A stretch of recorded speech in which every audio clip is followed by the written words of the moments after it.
Dark season 2 episode 5, जिसकी शुरुआत भी पिछले 3 एपिसोड्स की तरह ही होती है, यानी कि एक इंटीमेट सीन दिखाया जाता है मार्था के साथ में। मगर इस बार सबसे अनयूजुअल बात ये थी कि उसी के यानी कि टाइमलाइन वाला यंग जोनस ना होकर के एडल्ट जोनस उसके पास में होता है। और अचानक से जब इनका ये पूरा मामला फिनिश होता है तो कहीं मार्था के पेट में एक इन्फिनिटी गॉड पार्टिकल जन्म ले लेता है, क्योंकि इन्होंने अब एक तरीके से पूरी टाइमलाइन को बिगाड़ कर रख दिया है। और इसी बुरे सपने के साथ में अचानक से एडल्ट जोनस की आंख खुलती है, जिसके बाद में सीन शिफ्ट होता है 2020 से सीधा 1921 में, जहां पर हम यंग जोनस को देख पाते हैं जो कि अपने ओल्डर वर्जन यानी कि एडम के सामने बैठा हुआ था। अब यहाँ पर ओल्डर वर्जन अपने यंग वर्जन से बहुत ही मस्त बात बताता है, जो कि एंटायर डार्क के हर एक एपिसोड में या फिर कहीं ना कहीं हमें हिंट मिलता ही जा रहा था कि the beginning is the end and the end is the beginning, यानी कि अंत ही शुरुआत है और शुरुआत ही अंत है। और यही रीजन भी है कि एडम फ्यूचर से होता हुआ भी सबसे स्टार्टिंग यानी कि इसी 1921 की टाइमलाइन में बैठ जाता है और यहीं से अपने सारे फ्यूचर के काम प्रेडिक्ट करवा कर खत्म करवाता है। मतलब कि जिन जिन लोगों से टाइमलाइन बिगड़ रही है वहां पर अपने शागिर्द नोवा को भिजवा करके हर एक को खत्म करवाता जाता है। जिसके बाद सीन शिफ्ट होता है नील्सन फैमिली पर, यानी कि कैटरीना के दोनों बच्चे मैग्नस और मार्था, जो कि इस वक्त अपनी माँ को पागल समझ रहे थे, क्योंकि वो अपने पति और बेटे को ढूंढने के चक्कर में सिर्फ कॉपी किताबों में खोई पड़ी थी, पुराने राजों को निकालने की कोशिश कर रही थी। उन दो लोगों के खो जाने के चक्कर में ये जो दो लोग मौजूद है, ये कैटरीना इस बात को समझ ही नहीं रही थी, उन्हें टाइम बिल्कुल भी नहीं दे रही थी और यही रीजन था कि इनके बीच में झगड़ा हो जाता है। वहीं पर हम रेजिना टाइडमैन को देख पाते हैं, यानी कि क्लॉडिया की बेटी, जो कि इस वक्त कैंसर के मारे पूरी तरीके से टकली हो चुकी थी, मगर फिर भी अलेक्जेंडर उसे इतना ही प्यार करता है जितना कि पहले करता था। जिसके बाद में सीन शिफ्ट होता है क्लॉडिया पर। क्लॉडिया ने इस वक्त अपने पावर प्लांट के पास बनी केव के अंदर से जो ट्रंक्स थे उनमें से कुछ गॉड पार्टिकल्स का इस्तेमाल किया था और उनकी जब वो रिपोर्ट्स चेक कर रही थी तो उसे शॉकिंग कर देने वाले सिग्नल्स पता लगते हैं कि अगर कुछ ब्लास्ट हुआ तो पूरा सिटी का पूरा देश उड़ जाएगा। अब यहाँ पर इस वक्त उसकी जो सेक्रेटरी थी वो उससे बताती भी है कि आज आपके बड़े बड़े लोगों के साथ में मीटिंग है, मगर क्लॉडिया उस मीटिंग को पोस्टपोन करवा करके एक दूसरे इंपॉर्टेंट काम के लिए निकल जाती है। सीन अगेन शिफ्ट होता है 1921 में। यहाँ पर एडम, जो कि हर बार एक पेंटिंग को देखा करता है। अब जैसा कि मैंने आपको सीजन 1 के एपिसोड 4 में भी बताया था कि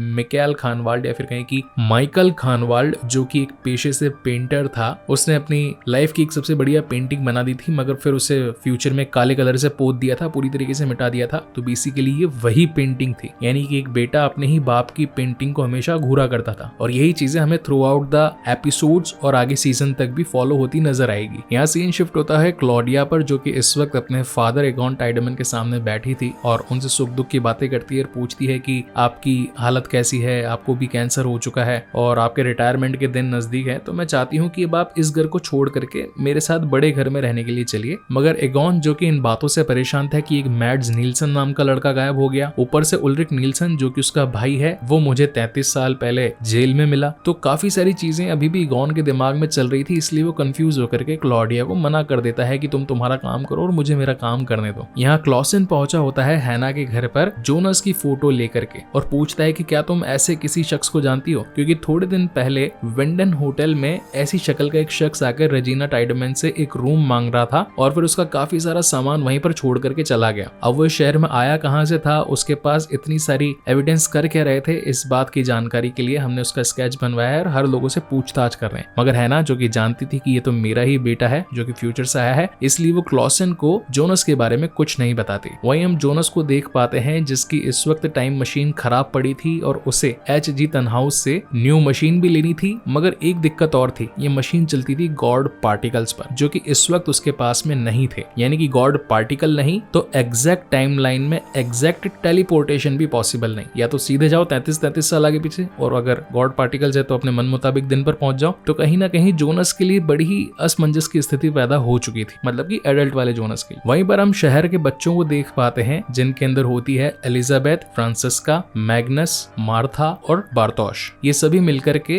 अपने पापा, अपने भाई, अपने दोस्त, उन सभी को ढूंढने के लिए विंडन केव में टाइम मशीन को लेकर के जाने लगते हैं। मगर जब इन्हें पता लगता है कि बार्तोश ही सबसे बड़ा कमीना है जो कि नोवा के साथ मिलकर के इन सभी लोगों के गायब होने का रीजन है, तो ये सभी बार्तोश को वहीं बांध करके छोड़ आते हैं और कहते हैं कि जब तक तुम हमें सच्चाई नहीं बताओगे तब तक यहीं पर पड़े रहोगे। अब जैसे कि यहाँ पर 2 दिन उसे हो चुके होते हैं, तो वापस अब इन लोगों को सच बताने जाने के लिए तैयार हो जाता है कि जो मशीन है ये टाइम मशीन है, ये 33 साल आगे पीछे तुम्हें लेकर के जा सकती है, मगर इस वक्त इसमें गॉड पार्टिकल्स की कमी है। वो गॉड पार्टिकल लाने पर ही ये तुम्हें एग्जैक्ट टाइमलाइन पर पहुंचा पाएगी जहां पर तुम्हें जाना है। वही सीन अगेन शिफ्ट होता है 1987 में, जहां पर हम क्लॉडिया को बर्न्ड डॉपलर के सामने बैठा देख पाते हैं। अब ये जो इनकी अभी की जो बॉन्डिंग है, यानी कि शहर का सबसे बड़ा सीईओ यानी कि पावर प्लांट का मालिक इस वक्त दूसरी पावर प्लांट की मालकिन के साथ में बैठा होता है। इनके बीच में बातचीत चल रही थी कि हमारे पास जो न्यूक्लियर वेस्ट पड़ा है इसे सभी डेटाबेस, सभी लोगों की नजरों, रिपोर्टर्स, मीडिया से छिपाना ही पड़ेगा। अगर ये सच्चाई बाहर आ गई तो फिर हमारे कुछ दुश्मन लोग यहाँ पर ब्लास्ट करवा देंगे, तो इससे पूरा गांव क्या, पूरा शहर, पूरा हर चीज तबाह हो सकती है। इसलिए ये राज तो तुम्हें छिपाने ही पड़ेंगे। मैंने भी कई सालों तक इन राजों को छुपाया है, तो तुम्हें भी ये काम करना ही पड़ेगा क्लॉडिया। और यहाँ पर ये जो इन दोनों की बॉन्डिंग दिखाई गई है, ये आगे चल करके कैसा भयानक रूप लेगी जब सीजन 3 की मैं आपको एक्सप्लेनेशन दूंगा तो आपका दिमाग घूम जाएगा। खैर, coming back to the main story again, तो इस वक्त यहाँ पर हम उल्रिक नील्सन को देख पाते हैं जो कि कैसे तैसे उस पागल खाने से भाग चुका था और सीधा हॉस्पिटल जाता है अपने बेटे मिकाएल से मिलने के लिए। अब यहाँ पर जो मिकाएल था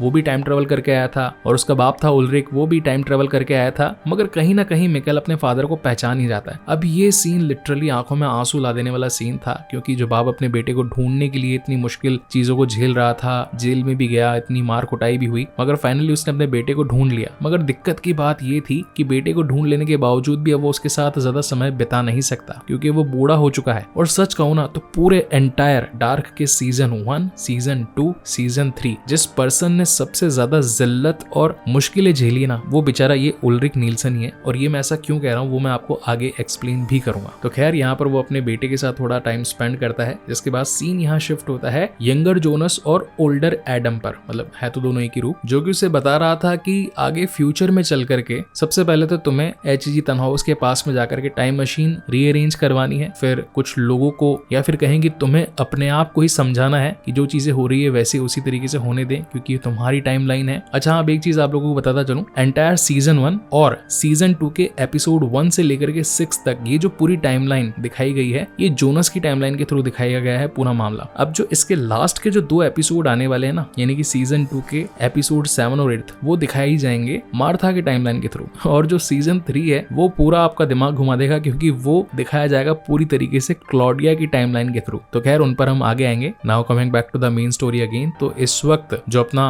बुढ़ा वाला उल्रिक नील्सन था वो अपने बेटे मिकाएल को ले जाकर के विडन केव से वापस 2019 में पहुंचना चाहता था, ताकि अपनी वाइफ और बाकी बच्चों के साथ जिंदगी गुजर बसर कर सके। मगर इस वक्त तक यहाँ पर अगेन उसे एगॉन टाइडमैन आकर के रोक लेता है और उसे ले जाता है सीधा जेल के अंदर। यहाँ अगेन हम दोनों जोनस को देख पाते हैं। अब इस वक्त जो ओल्डर वाला एडम था वो अपने यंगर वाले जोनस को बताता है कि तुम्हें आगे चल करके नोआ के साथ में मिलकर के एक ऐसी सिटिंग चेयर बनानी है जो कि कुछ खास लोगों को मरवा कर किसी खास टाइमलाइन में पहुंचा दे। अब यहाँ पर हमने जो नोआ की 1986 वाली मशीन देखी थी ना, उस बंकर में कुर्सी वाली जो सबकी आंखें झुलसा दिया करती थी, उसका प्लान यहाँ पर ये भाई साहब एडम बैठकर 1921 में बना रहा था और अपने यंगर वर्जन को बता रहा था कि किस तरीके से ये मशीन अब तुझे बनानी है। वहीं पर हम 1953 वाली यानी कि 1954 वाली टाइमलाइन को देख पाते हैं। तो इस वक्त ये सारे बच्चे खड़े होते हैं पावर प्लांट के पास में बने हुए बस स्टैंड के नियर बाय। तो यहाँ पर पुलिस की गाड़ी निकलती है। अब इस पुलिस की गाड़ी के अंदर बैठा हुआ था उल्रिक नील्सन, जो कि अपने बच्चों को अपने सामने खड़ा देख पाता है और चिल्लाकर भी मदद नहीं मांग पाता। और यही रीजन था कि मैंने आपको पहले ही बताया कि बेचारे उल्रिक के साथ तो बहुत मट्टी पलेत हुई है। ना सीजन 1 में उसे कुछ मिला, ना 2 में मिलेगा, और 3 में तो बुरा नहीं। तो जिसके बाद में सीन अगेन शिफ्ट होता है अपने दोनों जोनस के पास में। अब यहाँ पर जो 1921 वाला जोनस था जो कि आया फ्यूचर से था, तो नोवा के साथ उसने काफी सारी मशीनरीज भी इधर उधर करवा ली थी। तो इस बार वो क्या करता है, गॉड पार्टिकल्स को स्टेबल करवा करके जोनस को फिर से 2019 में भिजवाता है कुछ रॉन्ग हुए कामों को राइट करवाने के लिए। जैसा कि पिछले कुछ एपिसोड्स में हमने देखा था